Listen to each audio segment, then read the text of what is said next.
Hey guys, welcome to my couch. I am Kristen, and today I'm going to be talking about the second year of the Minerva curriculum, which is something that I promised I would make a video about quite a while ago, but now it's happening. So, yay. So part of the reason it's taken me a long time to put up this video is because for a long time I wasn't really sure what I wanted to say in this video. But I've been getting a lot of comments asking if Minerva is a good place to study, insert very specific field, and I am not studying or interested in a lot of those fields that people are asking about. So I thought I would use this video, because the second year is when you start learning in your majors, to really talk about what the majors are and what you start learning in the second year, which then you go more in depth with in your third and fourth year. And also because the second year sort of represents the breadth. So the cornerstones are obviously about like having a broad knowledge base, but the core courses in each major also force you to have a pretty broad knowledge base within your intended area of expertise, and it can go pretty decently outside of your area of expertise. Like if you're studying arts, you do have to take a philosophy core course, for example. And so today I'm going to try to talk about what the core courses are in every single college. So if this is a long video, I apologize. I'm going to try to stay succinct, but I also want to make sure that I talk about everything a fair amount and I don't cut you short on any of the colleges. So for this video, I did consult some sources outside myself because, as I said, I'm not knowledgeable about all of the majors. Mainly, I have taken no classes in the Natural Sciences College or the Business College. I am a Arts and Humanities major, but it took me a while to figure out that that's what I wanted to major in, so I took all of the social science core courses and I took 2 of the computational science core courses. So I feel like I know a decent bit about those colleges, at least in the second year, but I'm going to be giving you some knowledge from some of my friends about business and NS. So this video will be telling you what happens after you finish the cornerstones, but it should also hopefully help you answer, should I go to Minerva if I want to study blank? I'm going to go alphabetical because that lets me start with my major, Arts and Humanities. Okay, from here on out, I'm going to be referring to the Minerva website a lot because surprisingly, the website does tell you things, but some of the language is vague, so I'm going to try to make it more concrete, but I will be putting screenshots of what I'm talking about on the website right here. We're going to go to Minerva's website.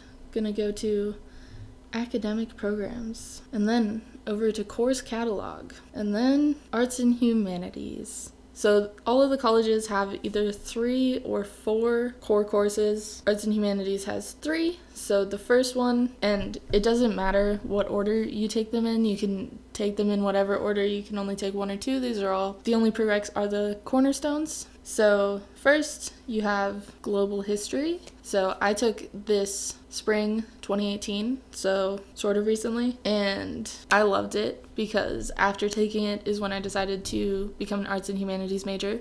So obviously I'm biased towards this class, but it's called global history, but it's not really about like a typical world history class where you're like learning all of the important things that happened in world history. It's more talking about the like historical discipline or school that is global history, which is like approaching history through a global lens as opposed to like a national lens or a local lens. And so it talks about what are the big things that global historians think about, so like migration, wars, disease, colonialism, maps, all this stuff that's important from the global scale, and you get that sort of perspective of what historians are thinking about when they're taking that approach, which is basically, I think, Minerva saying we think this is the best approach in a way, and you do get to discuss that in class, obviously, but a lot of the courses don't really put emphasis on the content, so it's not like you're going to learn all of global history, it's more like you're going to learn about how to do good global history. Next class for arts and humanities is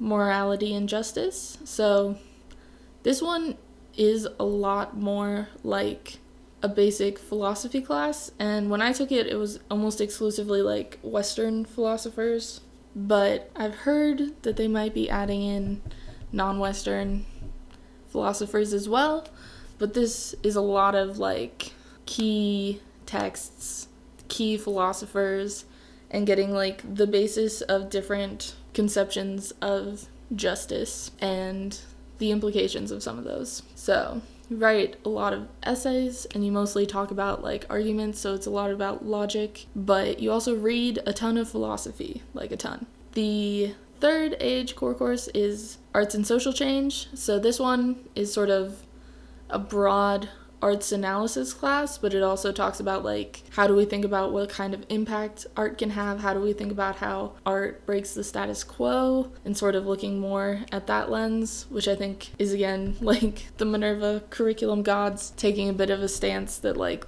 that's what art is / should be most of the time. So you read a lot of like, not a lot, you read like some theory about art, and then you also like just read like literature and nonfiction pieces that are the art that you are then discussing, see some cool stuff, and that is the Arts and Humanities core courses. So if you want to be an Arts and Humanities major, you're gonna have to take all of those, but then your concentration might just be in one of them, so you're also, when you're taking them, thinking about like which one you want to study further, and that might be all of them. That's also okay. It's definitely a broader like liberal arts kind of degree. So if you want to like specialize and you do want to learn like all of the history and you want all of that shoved in your brain, that's not going to happen in this program. It's a lot more about how do we approach these things, what is the right way to go about this, sort of meta a lot of the time, and then the content is more incidental. Now let's go on over to business. So business has 4 core courses.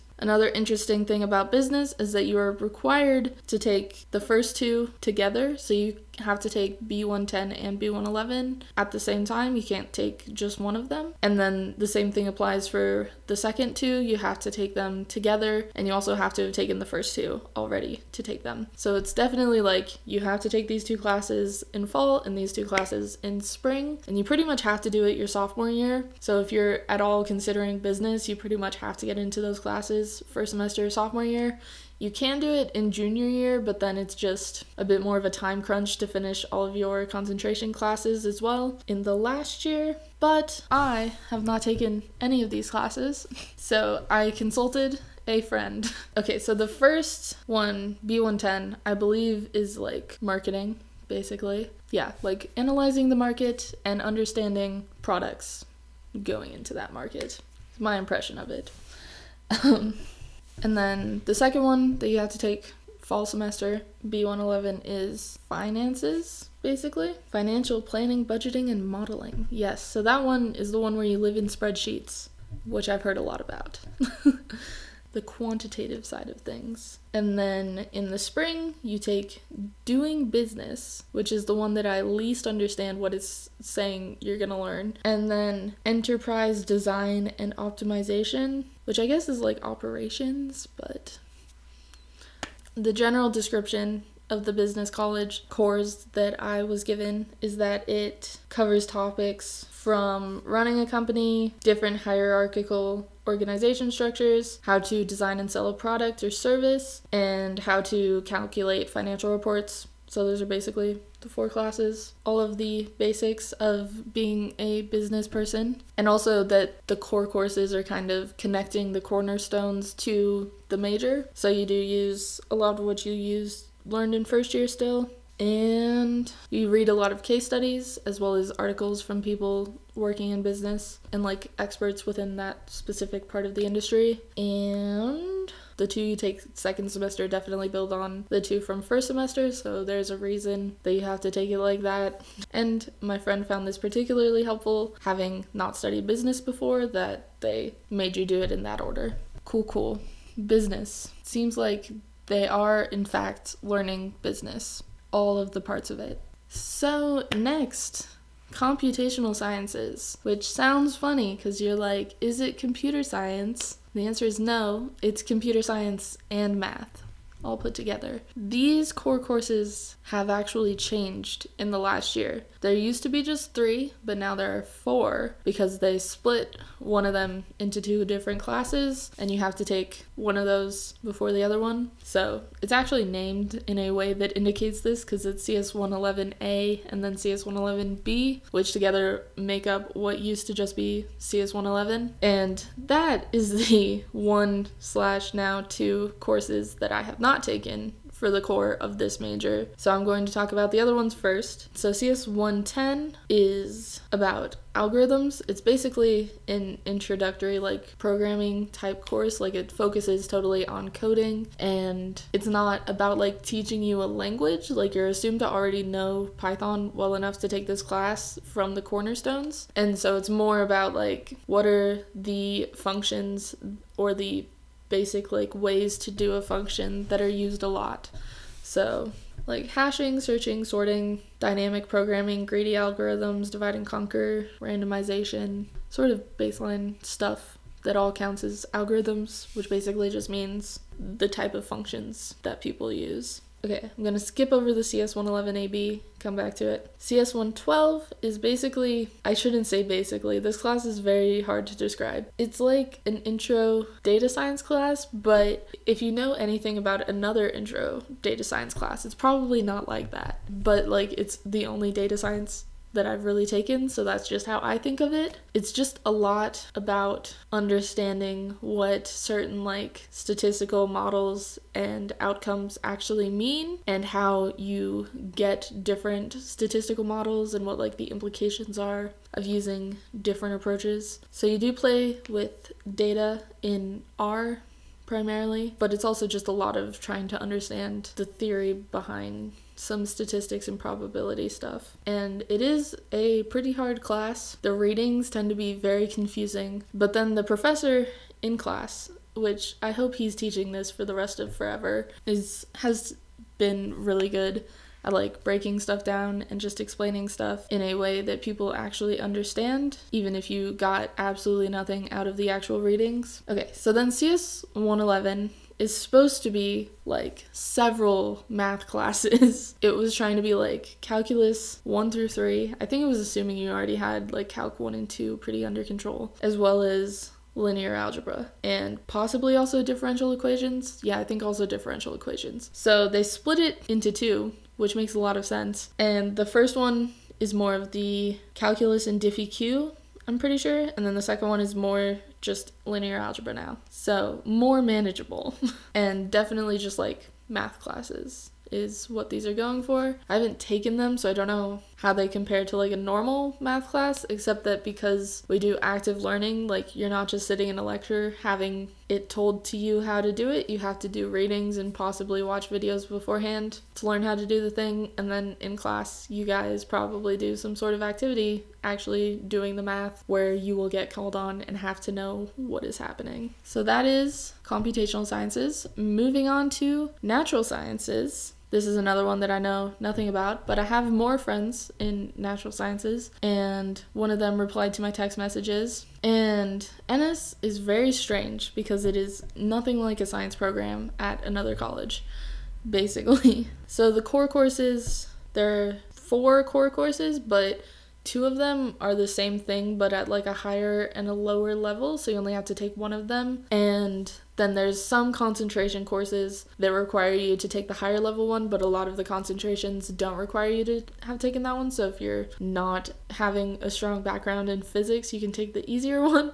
So NS 110 is physics, either of life, which is the easier one, more approachable if you've never taken physics before, and has no calculus. And then NS110U, Physics of the Universe, is the higher level one, which I'm fairly certain does use calculus, so you should have some background in physics to really understand what's happening in that course. And so those classes have a lot of problem sets, so assignments somewhat regularly, just solving a set of problems, which is somewhat similar to a normal science class, but it's still the context and way that it's taught is very different, obviously, because there are no lectures. But then you don't really have a straightforward even those are not straightforward intro to physics, obviously. They're kind of in the context of life or the universe, focusing on that. So then there's not really like a standard like intro to bio or like intro to chemistry either, although I am fairly certain NS 111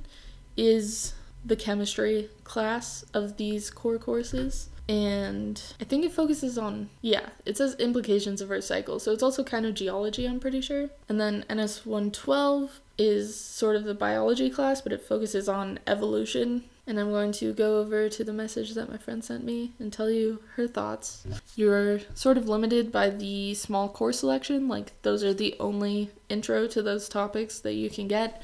And then the concentration courses, which I'm not going to get into too much in this video, are very different than what you would be taking in a like science major at other colleges. But it's good from like a liberal arts perspective because you get to like try out a lot of different things, and the way that Minerva is very rigorous, you get pretty in-depth with what you're studying. It's just like very niche, so if that's like not the niche that you're into, it can be kind of annoying. But if you're not sure what you want to get into, it can be nice to try out all of this stuff. And the other thing is that there's very limited like hands-on experience. Minerva doesn't have labs, so you have to be like motivated enough to go out and find a lab position yourself, which people do, like that definitely happens. Some people are like really out there doing stuff.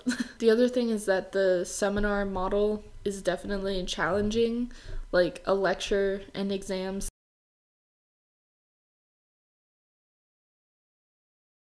sort of makes sense for these subjects, at least in the very introductions. So that's something that's a little bit harder in the NS college. But you do get a lot more of the creative side of science, which is very important, and also good if that's if you're willing to like fill in maybe some of the gaps in just like knowledge, or willing to struggle a little bit more with that potentially. There is more of the creative side. Also, at least at this stage, because the curriculum is still being like betaed, individual like course sections, you can steer the conversation towards what you're like really interested in. So if there's someone in your class that's really passionate about this topic and they know something about like a really specific part of it, you can definitely end up talking about that as opposed to whatever the initial lesson plan necessarily dictated. So that can be fun. But generally, her recommendation was, if you know specifically what you want to go into, this might not be the best program because you're not going to get that like science foundation that's expected of somebody with like a biology, chemistry, physics degree, especially if you're going into something that expects you to have that. Like, you know, you want to go into something that expects you to have a certain level of expertise out of your science degree. I think that's all I'm going to say about NS right now. If you do want to know more about the other colleges, I could potentially do a more in-depth video talking to some people in all of the different colleges. Maybe in the future, who knows, I make no promises, but let me know if you would want that. And that takes us to the final college, social sciences. Luckily, I have also taken all of these core courses because at one point I thought I was going to be a social science major. So there are 3 here. You can take them in any order. I didn't mention that. With NS, you can also take them in any order, although I think that NS ones are only offered certain semesters, like they're not always offered both fall and spring. But social science, always offered, take it whenever. The first one is basically a psychology class. It focuses on these 3 things: perception, cognition, reality. Yeah, definitely focusing on like your senses and then how it goes into your brain more so, which is sort of a specific side of psychology, but also something most intro to psychology stuff would cover. The one downside of this is that the course doesn't actually teach you that much about like the areas of the brain or what the different parts of the brain are necessarily responsible for. You're kind of expected to have learned that yourself beforehand, but then a lot of people like don't have it really in their memory. Haha, psychology.